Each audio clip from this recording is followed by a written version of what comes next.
We're going to a guy named Marlin. He goes by Thunder. This guy has had an amazing career as a flat track racer, and he has brought the Thunder against some of the greats. Hello. Marlin. Marlin? So what's this Indian over here then? That was one I just used kind of for what you might call a prop. Uh-huh. I didn't use any Indian motorcycles inside of my motordrome. I like it. This is a 1928 Indian 3050. Rangy. This is a stripped down model. Doesn't have a headlight, doesn't have a horn. What are you thinking on it? I'm looking at 7.5. It's nice that he threw out a number, but considering everything that's missing from this bike, 7,500, that's just too steep. Here's my thinking on it. You know, if a guy pieced it out, it'd have to be worth 55. So that's kind of what I'm thinking. He says he's got some parts up here. You know, when you start buying motorcycles and you think about putting them back together, little itty-bitty parts really can add up. We've got a Chain guard. chain guard. Fuel lines, oil lines. Did all this come off this bike, or was this something you were accumulating? No, it came off that bike, yeah. A brake line here, a rod, a clevis pin, all that stuff adds up when you try to put it back together. I mean, I think there's enough here that's, you know, definitely somebody could build a bike out of it. If you throw in all the parts, I'll do 5,000 on it. I'll take the 5. 5? Yeah. You got it. All right, very All right. cool. Hey, Marlon, Joe. what about this light? Oh, yeah. The Schmidt beer sign was in great condition. I mean, Schmidt was popular among fishermen and hunters, you know, and these are hard to find. This was made in the early 60s. Schmidt Beer was my sponsor for years. They were good to me.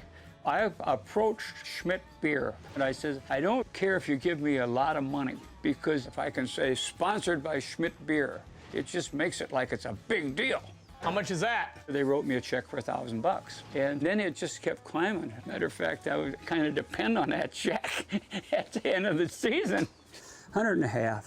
That's a good price for that. What, 100 and quarter do it? Yeah, that's close. Would that do it? All right, let's do it. So far, so good. Marlin's selling some stuff, and we're having no problem finding it. What about the rocket goggles? Never worn. Look, still got the tag on it. Haven't been touched by man or beast. These goggles are in the original box, which is amazing. Yep, this is the first time they've ever been touched by anyone.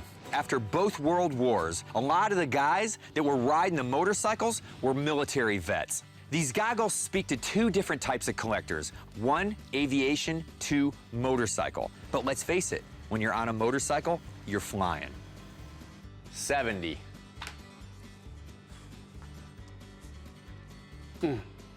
$100.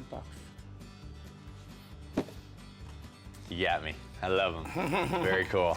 Frank, check this out. What? Hellride Thrill Show, Frank. I bought my motordrome from a guy from Baltimore, and when I bought it, he had these on the sides. I mean, this is a really cool piece. I mean, this has got a skull on it. It's hand painted. I mean, anytime you can buy something that has a story, that's where it's at. I've been selling those for $300 Okay. a piece. Here you go. Let's see. Let's get the full effect here. Wow, that's nice. Hellrider. But you know what? You treated me good on the motorcycle. I'll do 300. I think it goes with it. Okay. You know what I mean? Love the look of it. Hey, Mike!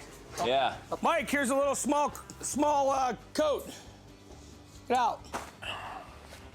The jacket has so many things going for it. One, it was Marlin's, which is huge. This wasn't a jacket that he actually raced in. This was his pit jacket or a round town jacket. Then there's advertising on it. Then you look at it as a period piece. Would you consider selling something like this? Yeah, I'm just getting to the end. Hey, I think you got another 20 in you probably. You got another 20 in you. It really hit me hard when he was like, man, I'm getting to the end.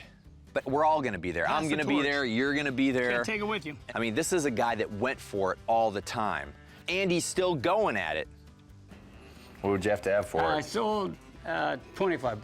No, it's make worth me an so much offer. more than that. I mean, I think it's a $200 coat. You know, I'd give 100 for it. I'll take that. I love it. I mean, I absolutely love it. That's why. Especially getting it directly from you. I don't want to get goofy or anything, but I'm just tired. It's kind of a peaceful feeling, like when a guy robs a bank and gets away with it for 30 years, and then he turns himself in. You know, I can't stand it anymore. You know, and that's the feeling I got. See you, Hey, guys, thanks a lot. Yeah. It's like a day-to-day treasure hunt. I'm out there looking for rusty gold. I'm looking for the unusual and impossible. It's back roads, it's dumpster diving, it's flea markets, it's people's homes.